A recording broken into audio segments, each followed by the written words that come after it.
से एक आग्रह करना चाहता हूं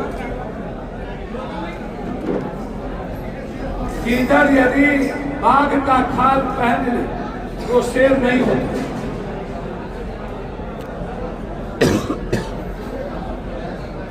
जिस तरीके से हमारे नेता को अपमानित किया गया, गालियां दी गई, जनों पर गालियां दी गई, जाति पूछा गया, पिता का नाम पूछा गया, झमक बिस्वा के द्वारा।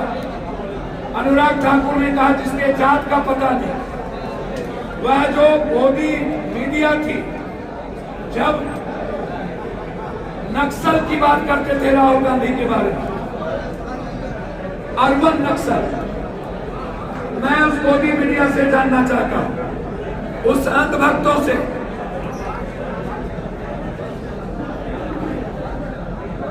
क्या आप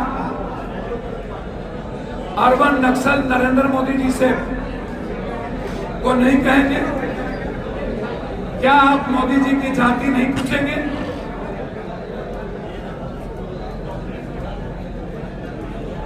जबकि मोदी जी का ये वही जुमलेबाजी है जैसे पाकिस्तान का पानी रोक दिया गया और एक बूंद पानी नहीं रुका,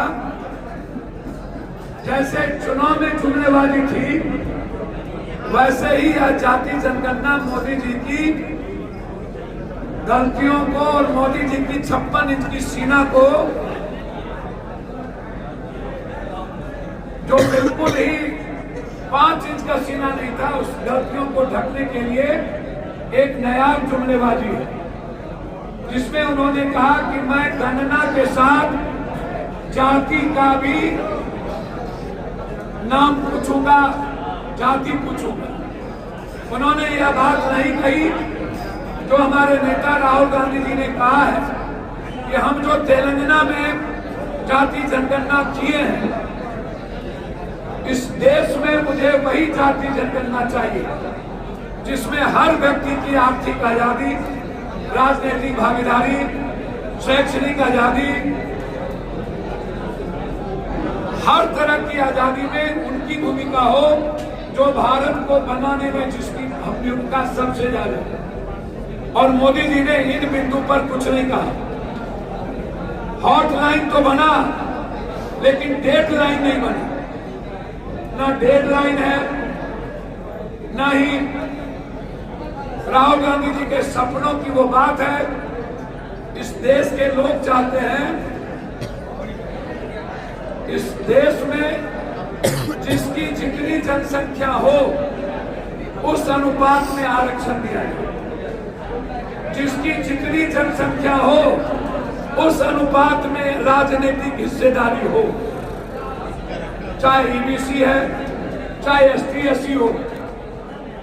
जो ओबीसी के नेता यह कहते हैं कि हमारी जीत है, मैं उनसे कहना चाहूंगा, राहुल गांधी जी ने जिस तरीके से बिना डर के, बिना किसी राजनीतिक स्वार्थ के आज गाली सुनकर, अपमान सुनकर के 90% लोगों के लिए मरने का जज्बा रखे हैं।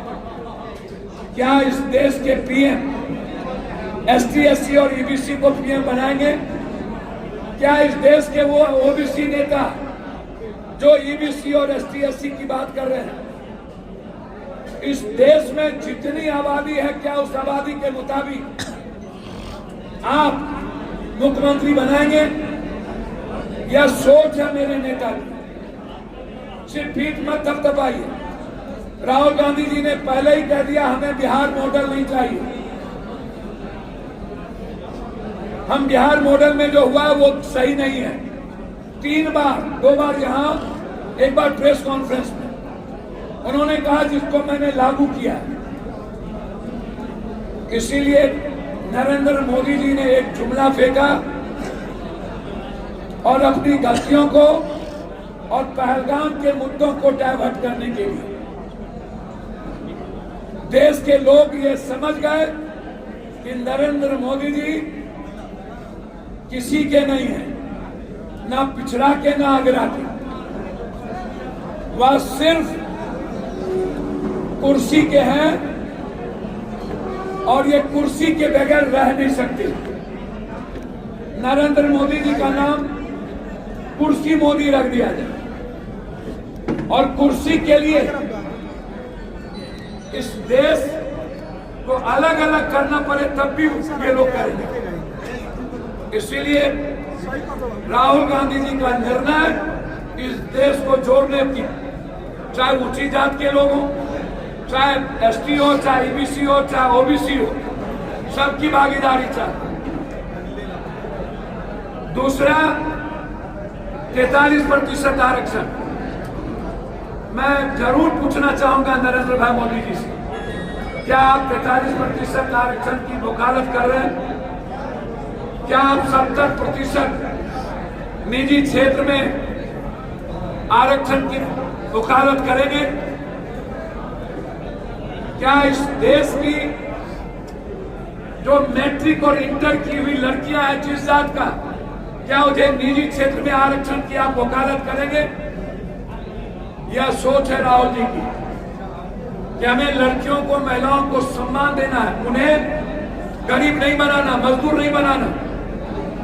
इसीलिए हम चाहेंगे हर कीमत पर जो निर्णय हमारे नेता ने तेलंगाना में 43% लिया है, वह निर्णय इस देश में मोदी जी आप ले।